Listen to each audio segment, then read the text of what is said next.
Today we're taking a look at the Doorcam 2 by Remo Plus. This is a camera that is easy to install, shoots in 1080p, and comes with free cloud storage. But how good is the quality of the camera? That is what we're going to be taking a look at in today's video, so stay tuned.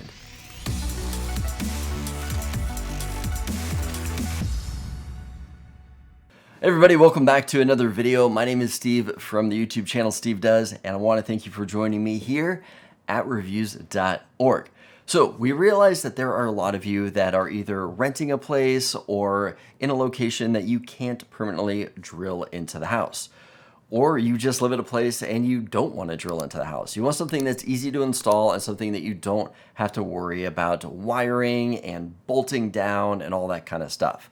Well, in this video today, we're taking a look at the Doorcam 2 by Remo Plus. This camera is one of the easiest ones that we have found to install. Essentially, all you have to do is hang it over your door, snug it up to the door, and you're pretty much done. Now, it does come with screws that you can screw into the top of the door to hold it into place, but from using it, I found that I didn't really need to do that. So it is just as easy as hanging it over your door. Taking a look at the back of the box, we see that this has easy installation, live view on demand. We've got push notifications, two-way talk, high quality night vision. We'll be testing that out. Dual power, so you can either do 3D batteries, which do come in the box, or you can do a USB power supply.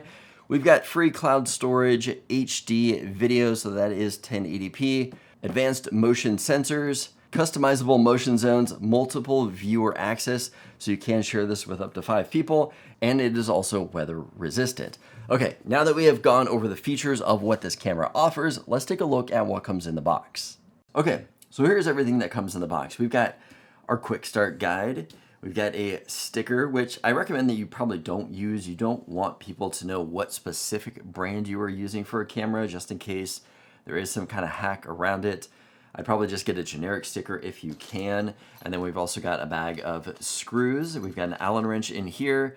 We've got the camera, and then we also have batteries, which I am thankful that it came with batteries because I typically don't have D batteries lying around. So here is the camera itself. This thing is actually quite a bit bigger than I was expecting.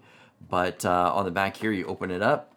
This is where you're gonna put the batteries in. This also does allow for USB power. So right here, there's a micro USB in the back, and then there's a hole down here. So you can run a cable out of there and be able to power this up via a USB power cable. Under the panel here, we've got our reset button, and then we've got a screw on the bottom where you can screw that shut if you don't want people to open it.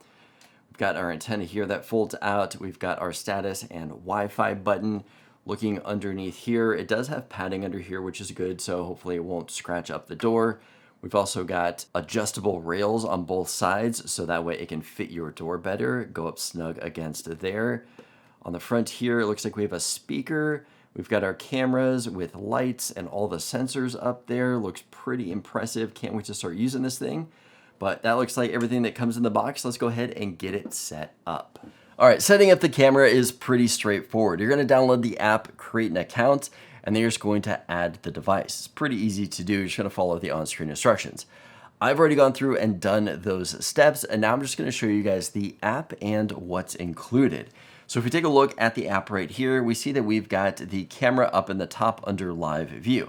I can tap on that to bring up a live view, or below it, we've got recent activity. So this is going to show all the recent activity of what has been happening at my front door. What I can do is I can click on the 3 dashes in the top left corner. That is going to bring up the menu, and then I'm going to click on devices and select this device. We can then name the device whatever we want to. It shows battery level. We've got start a live view, so I can look at a live view from here. Video quality, for the sake of these tests, I do have it set up for the best quality. We've got motion sensor, tick that on and off, save videos to the cloud. I've got that on. We've got motion push notifications. I have it just on standard. I felt that that was a good one. Motion sensor settings. So we've got high, medium, and low for those different sensors. We've also got night vision on, off, or auto. And then we've also got our speaker volume. Since my door is an 8-foot door, I do have mine set to high, so that way people can hear me. If we back out of here and let's take a look at one of the clips at the front door, I'm going to go ahead and click on the clip.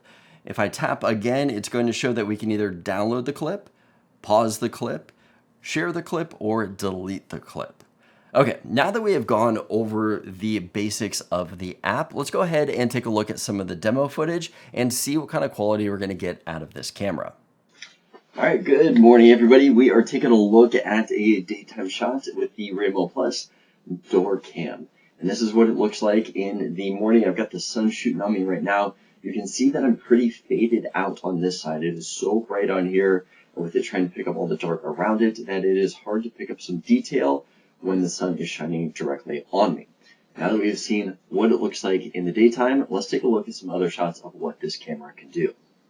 All right, we're testing out the camera right now with the lights on. So I got the patio light on to show you guys what it looks like with the light on. We'll go ahead and turn that off and show you guys what it looks like with the infrared light on. All right, now this is what the video looks like with no lights on at all. We just have the infrared night vision on this camera. What do you guys think? All right, so what did you guys think of the demo shots? I didn't think that the night shots were that great. They were kind of dark, especially when I didn't have that porch light on. There was no light at all. I didn't find that the detail was that great in the night shots. Looking at the day shots, those were better, still a little grainy, and especially for the price point of this camera, I wasn't too impressed with it. But if you are limited to not wanting to screw something down or install something, then this is going to be a good option. However, there is another option that I do like a little bit better than this one, and that is going to be the Ring peephole cam. So that is a camera that is going to replace the peephole in your door. I did a full video review on that one. I can link it above for you guys to check out. But that one comes in at a much cheaper price. However, with that one, the biggest drawback is that you do have to sign up for a subscription. So the subscription for the Ring is going to be about $30 a year. So comparing the prices between the two, you're going to be able to pick up that Ring peephole cam and get 2 years of their subscription for the same price as this guy right here. Another thing that I like about the Ring peephole cam 2 is that it brings the camera down to eye level. So you're going to get just a different perspective than this one that's going to be high above the door. But this one does come with free cloud storage. So that is a huge plus to this camera right here. What do you guys think about this camera? Let me know in the comments below. If you guys want to know more about this camera or any other security camera, check out the link below to reviews.org. If you guys want to see more from me, check out my YouTube channel, Steve Does, where I do a lot of cool tech reviews. If this video is helpful, give it a thumbs up. Let me know that you liked it. As always, I want to thank you for joining me here at reviews.org, and I will see you guys in the next video.